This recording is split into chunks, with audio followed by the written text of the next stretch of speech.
Hello students, हम accountancy पढ़ रहे हैं +1 क्लास के लिए। ये आपकी डीके गोयल की बुक है और इसका हम फर्स्ट चैप्टर शुरू करेंगे। फर्स्ट चैप्टर का नाम है आपका लेखांकन का अर्थ और उद्देश्य।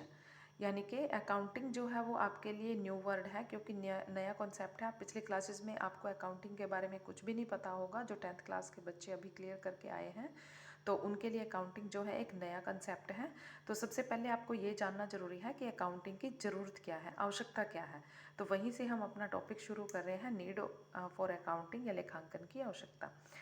प्रत्येक व्यवसायी प्रति वर्ष ये जानना चाहता है कि उन्हें उस वर्ष कितना लाभ हानि हुआ, वर्ष के अंत में व्यवसाय में कितनी पूंजी लगी हुई है, उन्हें किस किस व्यवसाय को कितना कितना रुपया देना है और किससे कितना कितना रुपया लेना है। इन सूचनाओं को प्राप्त करने के लिए आवश्यक है कि वो वर्ष के दौरान किए गए प्रत्येक व्यावसायिक लेन देन का पूर्ण और नियम अनुसार लेखा करें।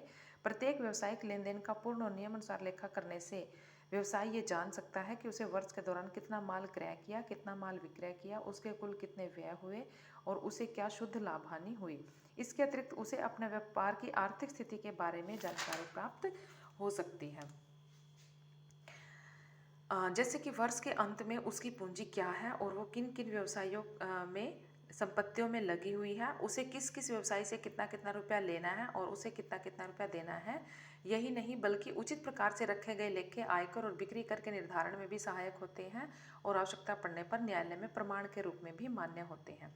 आज के युग में व्यवसायिक लेखों का महत्व दिन प्रतिदिन बढ़ता जा रहा है। अब ये लेखे व्यवसाय की सूचना भी प्रदान करते हैं कि माल की लागत क्या है, इस समय जो लागत आ रही है वो ठीक है या अधिक है, यदि इस लागत को कम किया जा सकता है तो किस प्रकार से कम किया जाए, उत्पादन लागत के आधार पर माल का विक्रय मूल्य क्या होना चाहिए। इस प्रकार लेखांकन से प्राप्त इन सूचनाओं के आधार पर व्यवसाय के स्वामी अनेक महत्वपूर्ण निर्णय ले सकता है। ये यहाँ तक आपका टॉपिक है। मैं इसको एक्सप्लेन कर रही हूँ कि आपको अकाउंटिंग की लेखांकन की आवश्यकता क्यों पड़ती है। कोई भी व्यवसायी, अगर कोई व्यक्ति बिजनेस को शुरू कर रहा है तो उसको वो जानना चाहेगा वर्ष के अंत में, अगर वो 1 साल के बाद वो ये जानना चाहेगा कि वर्ष के अंत में उसको लाभ हो रहा है कि हानि हो रही है, प्रॉफिट हो रहा है कि लॉस हो रहा है। तो ये सब जानकारी उसको कहाँ से पता चलेगी? ये सब जानकारी उसे तभी पता चलेगी जब उसने अपने खातों को ठीक प्रकार से रखा होगा, अपने बिजनेस का उसने हिसाब किताब ठीक प्रकार से लगाया होगा। कितना रुपया उसने कहाँ से लिया है, कितना रुपया उसने किसी को देना है, कितना रुपया किसी और ने उसको देना है और कितना पूंजी उसने अपनी लगाई थी, कितना रुपया लगाकर उसने बिजनेस को शुरू किया था। ये सारी चीज़ों का हिसाब किताब वो रखता है। कितने उसने खर्चे किए उस वर्ष के दौरान, कितनी उसे कमाई हुई। लास्ट में फिर वो सारे की सारे जितना पैसा आपके पास आता है उनमें से सारे खर्चों को घटाकर देखता है। लास्ट में अगर उसके खर्चे कम है, इनकम ज़्यादा है तो उसको लाभ होगा, और अगर उसके खर्चे ज़्यादा है, इनकम कम है तो उसको हानि होगी।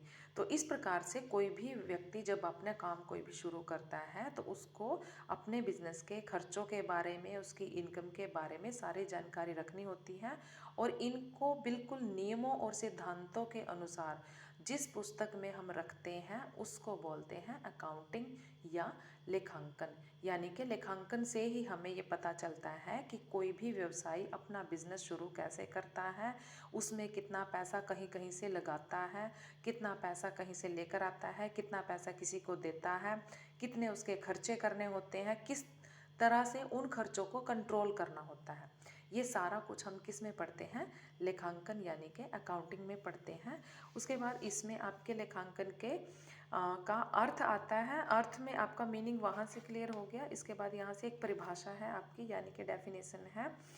ये वाली आप इसमें से डेफिनेशन कर लेना। अमेरिका की सर्टिफाइड पब्लिक अकाउंटेंसी संस्था के अनुसार लेखांकन एक कला है जिसके द्वारा वित्तीय लेन देनों और घटनाओं को मुद्रा के रूप में लिखा जाता है और उन्हें महत्वपूर्ण तरीकों से वर्गीकृत करके उनके परिणामों से निष्कर्ष निकाले जाते हैं। तो एक ही परिभाषा कर लेना इसकी, एज इट इज़ इसको करने की कोशिश करना। बाकी आपका मीनिंग वहाँ से क्लियर हो जाता है। तो आज के लिए हम इतना ही करेंगे।